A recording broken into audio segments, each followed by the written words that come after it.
Welcome to MMA on the Rocks. My name is Bill Welker. You are listening to episode 137 of the podcast. Today is Friday morning, April 26th. Very cool day to have the podcast, and that's just because I've been really busy. Had family in town and holiday and everything like that. Hope everybody had a very enjoyable Easter Sunday. I hope you didn't have too many chocolate hangovers on Monday morning this week. Solo episode today. But if you're craving some Jeff the Animal Wilson in life, fear not. I have some bonus content in store for you guys that I'll tack on to the end of this episode that we recorded while he was down here in Florida last week. We sampled a little bit of disgusting rum, and we'll talk about it later. So I want to get a quick episode in this week because there's a lot going on. First of all, I didn't get a chance to break down UFC Fight Night 149 from St. Petersburg, Russia last week, which was a really awesome card. And I wanted to point some things out to you guys in case you missed it or, maybe you didn't see every fight. So I want to make sure to go over that. And then I also wanted to get an episode in because I don't know if I'm going to be able to do one on Sunday because in a couple of hours, I'm going to be driving to Fort Lauderdale to go see UFC Fight Night 150 in Sunrise, Florida, actually, which is right outside Fort Lauderdale. So I wanted to definitely talk about that card and break it down. Really excited to go to a UFC event live again. It's been a little while. So I'll be, tweeting and interacting on social media live from that. But before we get into that, let's rewind. Let's go back to Fight Night 149. So this was an interesting main event. Alistair Overeem and Alexey Olynyk. Olynyk, man, this guy, 45 wins by submission or something crazy like that. That's as many wins as Overeem has in his whole career. That's how many people this guy has submitted, which is an outstanding accomplishment. I mean, this guy is a submission machine. Fought as low as middleweight, and now, he's been just wrecking it at heavyweight in the UFC. Older guy, and they're just putting him in there with people they think are going to destroy him, and he's submitting people off his back. He's submitting people while he's mounted at 41 years old. He's not a huge heavyweight either. It looks like he carries a lot of extra weight. That's probably why he was able to get down to middleweight in the past, but he walks around like 235. So he gets in there with Overeem, and this was an interesting fight because these two had a tremendous amount of respect for each other. I don't know if they've trained together in the past or what the relationship was there behind the scenes, but these guys are very respectful towards each other. And then the fight starts, and it got off to kind of a weird start. Olynyk pulls guard, not a terrible move. You would think he wouldn't want to stand with Overeem, former K1 Grand Prix champion, just beast of a kickboxer. I mean, I think Overeem has just been around so long. I think a lot of people forget how accomplished this guy is and how amazing his striking is. I really think that gets overlooked sometimes.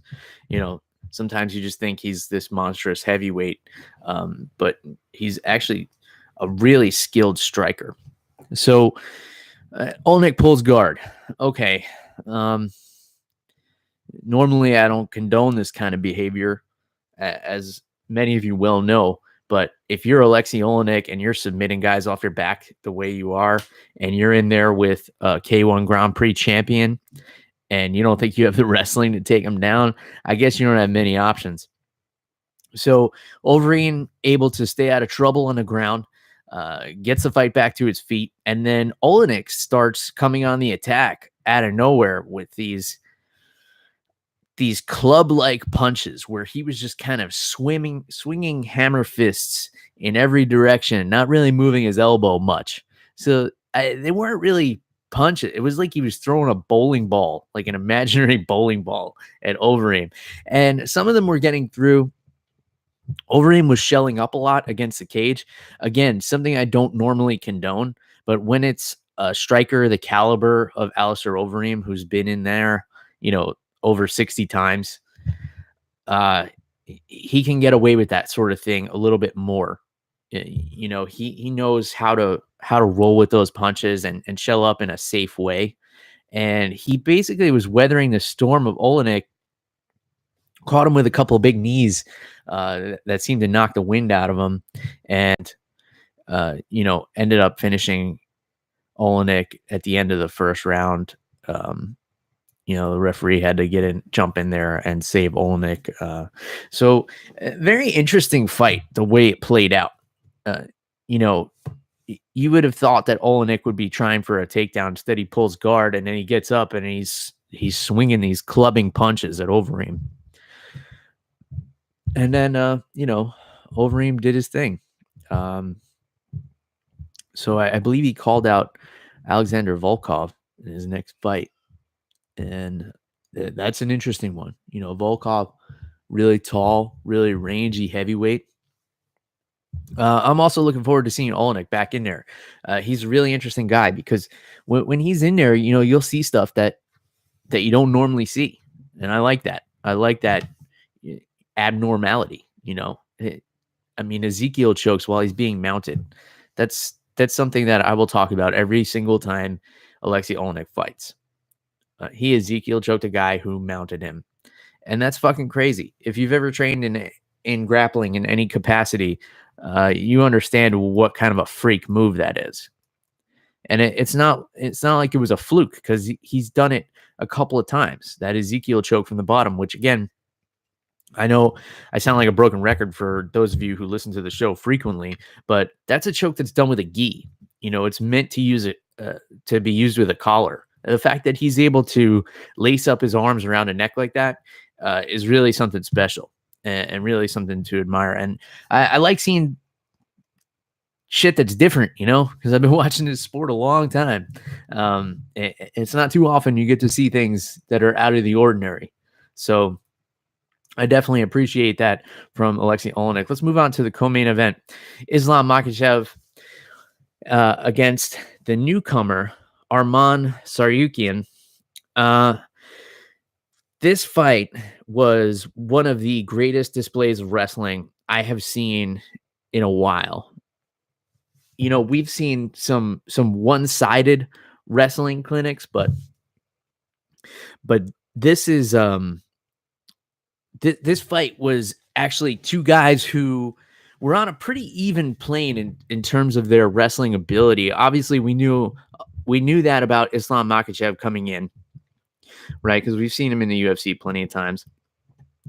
But Tsarukyan is new. UFC debut. I didn't know too much about him. I didn't watch much tape on him. But in his pre-fight interviews, he kept saying how he was going to take Islam Makhachev down.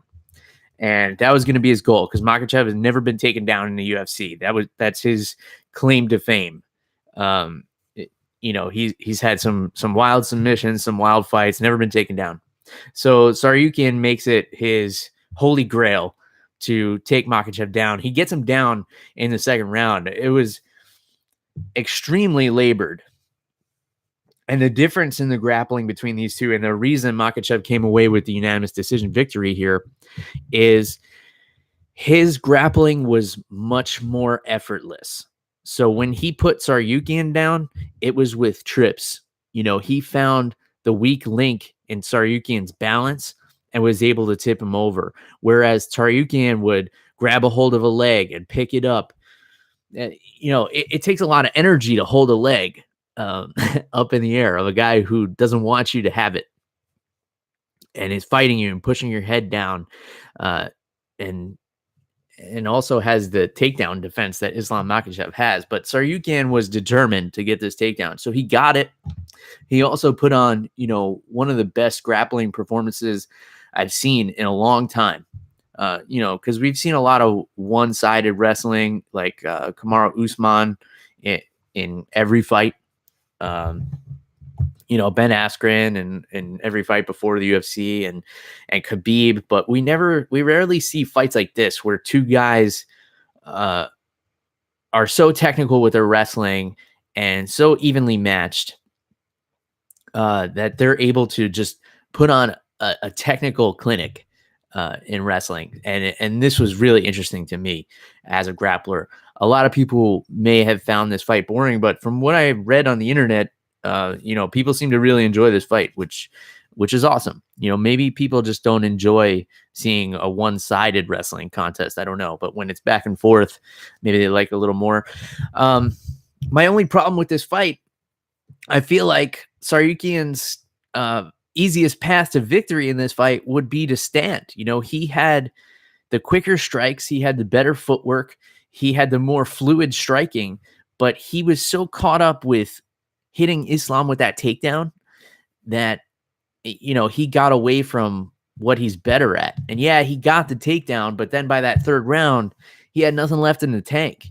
He probably could have landed a big shot on Makhachev had he not put so much effort into those takedowns. And like I said, Makhachev had more in the tank in the third round because his takedowns were so effortless. He used some upper body throws and some trips, the path of least resistance to get Tsarukyan on the ground. Whereas Tsarukyan, when he got Makhachev down, it was great technique, but it was much more exhausting technique. If you guys missed this fight, this is the one you got to go back and watch. I mean, the main event was great. It was kind of weird. Some strange things happened there.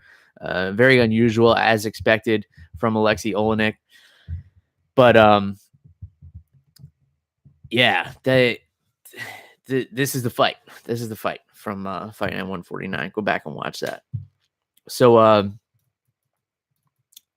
I want to real quick breeze over this card. I don't want to spend too much time on it because I want to get to Fight Night 150. Sergey Pavlovich with a spectacular KO over Marcelo Golm. These two guys came out banging. It only took a minute to end this one. So Pavlovich coming away with the knockout there. Roxanne Modafferi looked phenomenal in her fight with Antonina Shevchenko. So Shevchenko obviously brought in here to be a star. Her sister's the flyweight champion, of course, Valentina Shevchenko. They have this fight in Russia. They bring her in against a veteran like Roxanne Modafferi. They're trying to build Antonina up. And Roxanne played spoiler. In that first round, she was getting countered a lot. Every time she came in, Antonina was able to tag her up a little bit, but she changed her game plan. She took a different angle. She took the fight to the ground where she had a clear advantage. And credit to Antonina for surviving on the ground with Roxanne, who is a brown belt in Brazilian Jiu-Jitsu. So, you got to give her credit for someone who is basically bills herself as strictly a stand-up fighter. That's really her thing.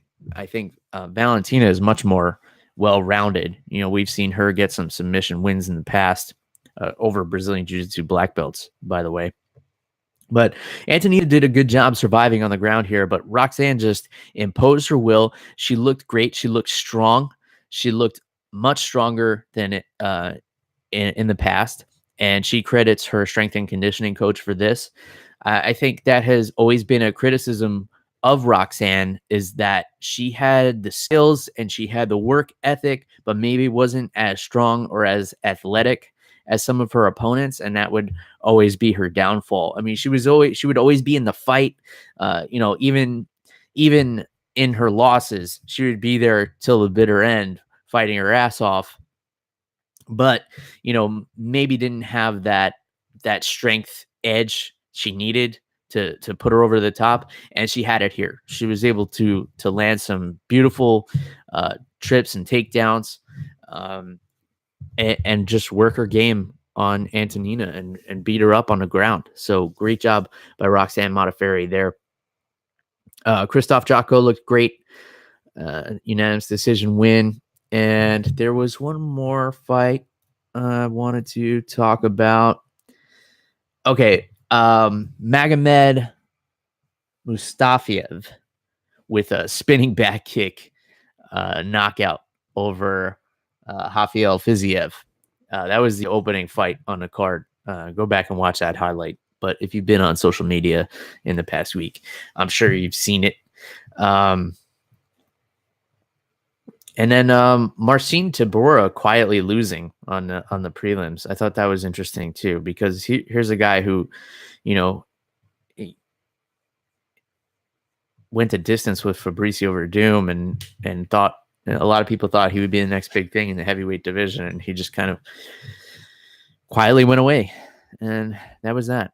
So let's move on, because I'm so excited for UFC Fight Night 150. Like I said, I'm going to be there live.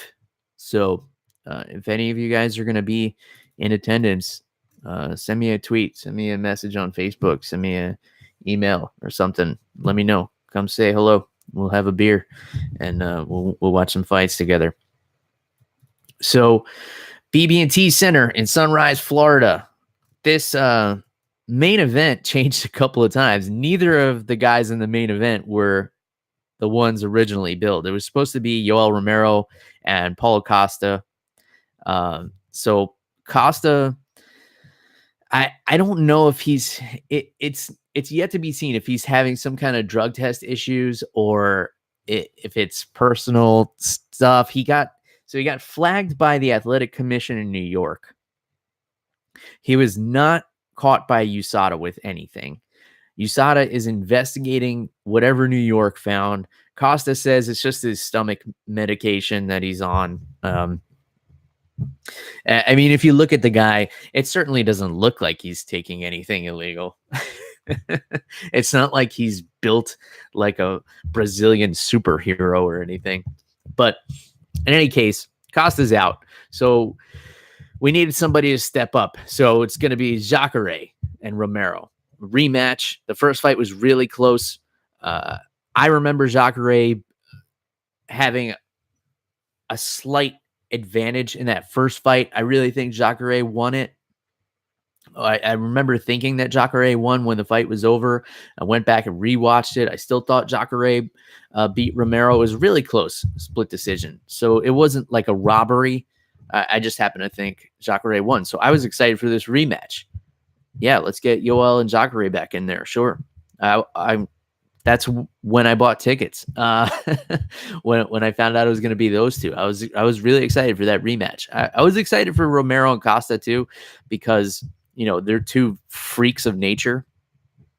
So that would be an interesting one, and they've been going back and forth a little bit. But I was from a more technical point of view, I was more excited for Jacare and Romero. So then, whatever happens with Romero, he has to pull out. So in steps Jack Hermanson on just a couple of weeks' notice.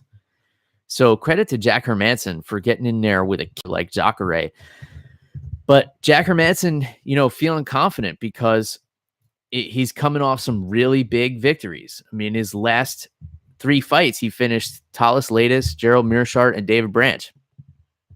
That last fight, which was, just not even a month ago against David Branch on that UFC on ESPN2 card, he had that really awesome guillotine set up. So I'm sure you guys are going to see that in the highlights leading up to the marketing of this fight. Hopefully they had time to get that into his highlight reel. Really spectacular finish over a really high level black belt in David Branch. Renzo Gracie black belt. I've said many times, Renzo Gracie doesn't just give out black belts like candy on Halloween. You got to fucking earn a black belt from Renzo. I know this from Renzo Gracie black belts that I've trained with in the past. So Jack Hermanson looking like he is a man on fire. And, Jacare, obviously one of the best submission games, my opinion, the scariest submission game in the history of the UFC, because when he grabs a hold of something, he's not just looking to tap you out. Jacare is looking to rip off a limb and take it home with him and put it on his wall as a trophy.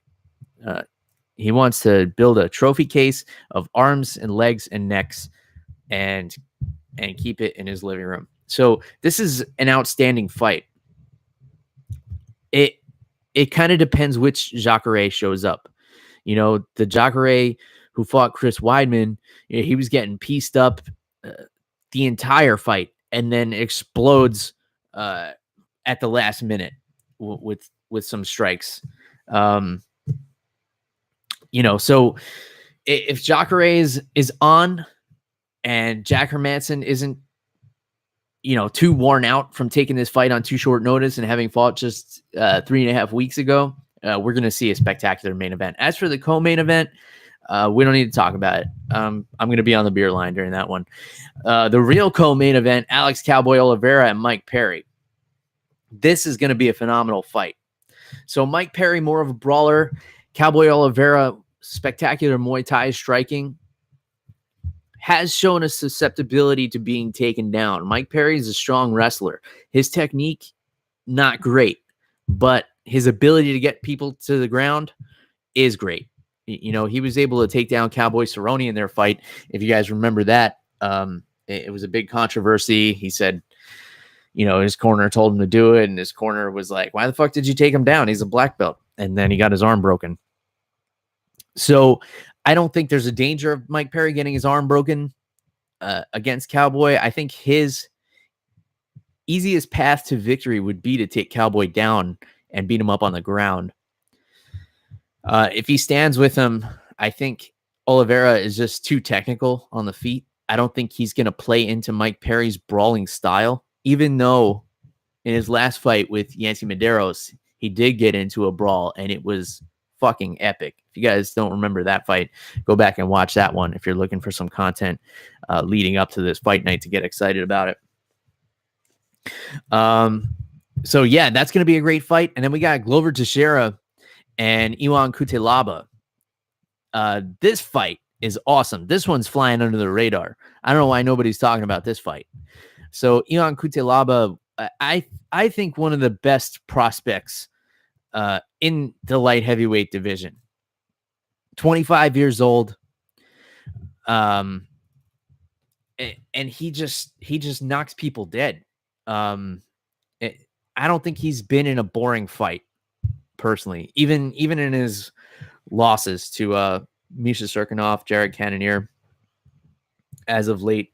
You know, he's always putting on exciting fights. And then Glover Teixeira is just, you know, one of the most grizzled veterans we have on the roster. He's always willing to get in there and put it on the line. You always know what you're going to get out of Glover Teixeira. He's going to go in there. He's going to try and make it a gritty fight, and he's going to be in your face, and he's going to do whatever it takes to get you out of there. So, you know, we got the old school versus the new school here. We got the young, hungry lion and Cutelaba against the guy in Teixeira who, you know, is looking for his swan song.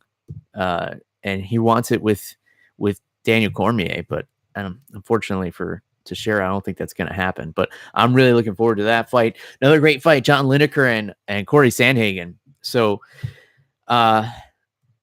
this is an interesting one because Lineker is a guy who, you know, was in the talks for a title shot at one point, and, you know, that just kind of fizzled out. So Sandhagen, undefeated in the UFC, 3-fight win streak in the UFC, 5-fight win streak altogether, only one loss in his professional career, and that was a decision against a guy whose whole game plan is to knock your head off. So it's going to be interesting because Sandhagen has some UFC experience, but does he have enough to avoid the crazy knockout power of John Lineker? I don't know. We're going to Takashi Saito and Ben Saunders will be a fun fight. And then I believe this is on the prelims, Andrei Arlovski and Augusto Sakai. Arlovski, man, he's one of my favorites of all time. He's another guy that has never really had a boring fight, and he's always been in there, and he's played spoiler to some young guys coming up, and he's taken some big losses to some young guys coming up. but always shows up. He's always willing to put it all on the line every time he gets in there. I really love watching Arlovski fight. I'm glad I'm going to get the opportunity to see him fight live. I don't think I've ever seen Arlovski live, and I've been following a guy's career for a long time. So I'm really looking forward to this one. Getting in there with a young guy, Augusto Sakai, 12-1. Okay, so they're probably looking to get some young heavyweights up here. 27 years old. And has only lost a close split decision to Czech Congo in Bellator. It was only his second fight in the UFC. He came through Dana White's Tuesday Night Contender Series. He had a big knockout there. And then he knocked out Chase Sherman in his last fight. So this will be a huge test for Augusto Sakai. Huge. You're getting in there with a legend in Andrei Arlovski. So I'm really looking forward to seeing Arlovski live. You can bet my ass is going to be in the seat when that fight is going on. And then we got Carla Esparza taking on the undefeated Virna Jandiroba. So Jandiroba is a beast. So Carla Esparza, probably her biggest strength is her wrestling. We've seen that, proven as recently as her fight with Claudia Gadelha. However, Jandiroba is a submission machine. She's 14-0, and let me just pull up her record real quick because she has some crazy statistics here. Right.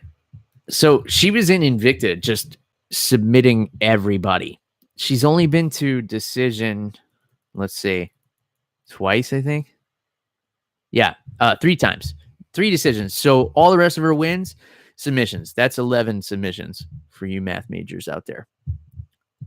So 11 submissions, 14-0, taking on the former champ, Carla Esparza. This is a fun fight. So, grappler's delight if you guys are into that sort of thing. We got a couple of names that I don't recognize off the bat, but then the early prelims here are off the charts. The Fight Pass prelims. So we got Court McGee and Diego Lima. This is a scrapper's dream fight here. These are 2 guys who like to get down and dirty in the cage, and will do whatever it takes to win. 2 really scrappy guys who may be fighting for their jobs. So you're gonna see 2 guys that are definitely putting it all on the line in those 2. And then we got Angela Hill and Jody Escobar on the early prelims. That should be a fun fight. We got Jim Miller on the Fight Pass prelims. Jim Miller, who has like 1,000 UFC fights, maybe 1,004, 1,005, something like that. He's got a lot. It's over 1,000, I'm sure. Jim Miller on the Fight Pass prelims. That's fucking crazy against Jason Gonzalez. So this is a really, really fun card, especially for a fight night. I don't know where you can watch this one. I think it's on ESPN Plus. I'm not entirely sure about that.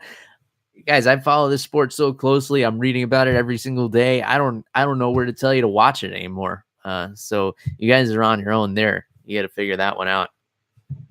ESPN Plus or ESPN 8, the Ocho. I tried to go back and rewatch the fights from last week on the ESPN Plus app, and the only videos they had on there were in Spanish. So I watched the Spanish broadcast. Now, my Spanish is okay, but I'm definitely not fluent. My conversational Spanish is poor at best. I can understand it fairly well, but this is a problem. You gotta be able to find the fights. I wound up trying to go find them on YouTube, and even the top YouTube videos were people posting the videos from ESPN Plus, which were in Spanish. So I guess I got to brush up on my Spanish if I'm going to continue to follow the sport, is all it comes down to. The Spanish broadcast was good. It sounded it sounded good. It was the first time I ever listened to it. I don't know who the guys were, but hey, great job, you guys. So buen trabajo. I don't know.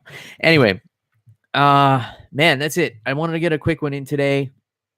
Sitting here drinking some coffee. You know, usually I'm sipping some whiskey or something while I'm doing this. Maybe that's why my voice is getting a little hoarse. I also don't have Jeff the Animal Wilson to save me here when my voice starts going out. So that's it for this week. I don't know when I'm gonna get another episode in, but I'll be live tweeting from UFC Fight Night 150 from the audience. Again, if you guys are there, come say hello. Come find me. I'll tweet out, you know, wherever I'm gonna be, and let's hang out. Let's have a beer. Let's watch some violence, and we'll have a good time. So reach out to me on social media, especially if you're going to be at Fight Night 150 as well. It's at MMA on the Rocks. You guys know how to get a hold of me. If you want to get a hold of Jeff the Animal Wilson, it's at animal_Wilson on Twitter only. I've been trying to get him to start an Instagram page. Guys, let's hassle the animal and get him on fucking Instagram. I feel like I need some Instagram stories from the animal in my life. So if you guys agree, get at him on Twitter and get him to sign up for the Instagram so we can have a little bit more animal in our lives. Like I said, bonus content as well. So wait till the end of the theme song and I'll tack that on there. And that's a little bit fun. We sample some Blackheart Rum, the UFC Edition, which we found at Lucan's liquor store while the animal was in town. And of course, we had to pick it up because it's UFC Edition. All right. That's it. I've had it with you folks. So we're going to call it here. Enjoy the fights this weekend. Again, reach out to me and let me know what you're thinking and drinking out there. Until next time, whenever that is, cheers, everybody. Goodbye.